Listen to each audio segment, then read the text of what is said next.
In this video, we'll talk about Greek culture and the legacy of Greek culture.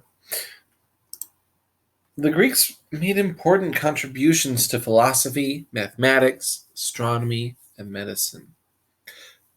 Literature and theater was an important aspect of Greek culture and influenced modern drama. The Greeks were known for their sophisticated sculpture and architecture. We copy it all the time today, like the White House has the pillars. That's a Greek thing. Greek culture influenced the Roman Empire and many other civilizations, not just our own, and it continues to influence modern cultures today. So let's start with philosophy and science. Building on the discoveries and knowledge of civilizations in Egypt and Mesopotamia, among others, the ancient Greeks developed a sophisticated political and scientific culture. One of the key points of ancient Greek philosophy was the role of reason and inquiry, questioning things. It emphasized logic and championed the idea of impartial, rational observation of the natural world. The Greeks made major contributions to math and science. We owe our basic ideas about geometry and the concept of mathematical proofs to ancient Greek mathematicians such as Pythagoras, Euclid, Archimedes.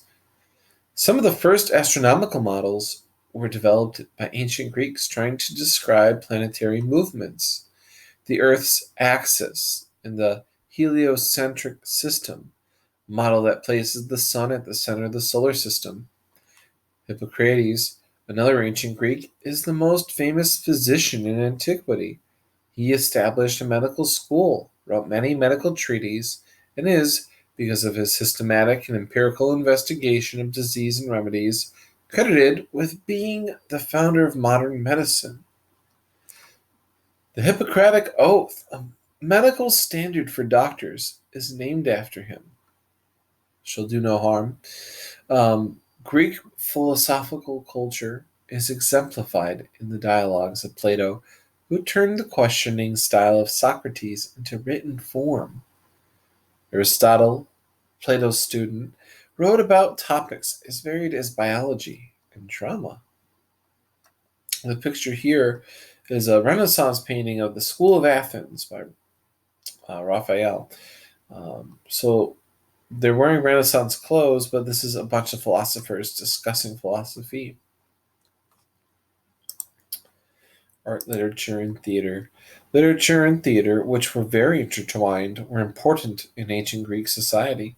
Greek theater began in the 6th century BC in Athens with the performance of tragedy plays at religious festivals.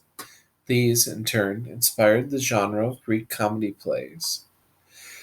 These two types of Greek drama became hugely popular, and performances spread around the Mediterranean and influenced Hellenistic and Roman theater. The works of playwrights like Sophocles and Aristophanes formed the foundation upon which all modern theater is based. In fact, while it may seem like dialogue was always a part of theater, it was rare before the playwright named Aeschylus introduced the idea of characters interacting with dialogue. Other theatrical devices, like irony, were exemplified in works like Sophocles' Oedipus the King. In addition to written forms of theater and literature, oral traditions were important, especially in early Greek history. It wasn't until around 670 BC that Homer's epic poems, the Iliad and Odyssey, were compiled into text form. Their story had been much older than that, just passed down orally. Greek art, particularly sculpture and architecture, was also incredibly influential on other societies. Greek sculpture from 800 to 300 BC took inspiration from Egyptian and Near Eastern monumental art, and over centuries evolved into a uniquely Greek version of art form. Greek artists reached a peak of excellence which captured the human form in a way never before seen and much copied. Greek sculptures were particularly concerned with proportion, pose, and idealized perfection of the human body. Their figures in stone and bronze have become some of the most recognizable pieces of art ever produced by any civilization.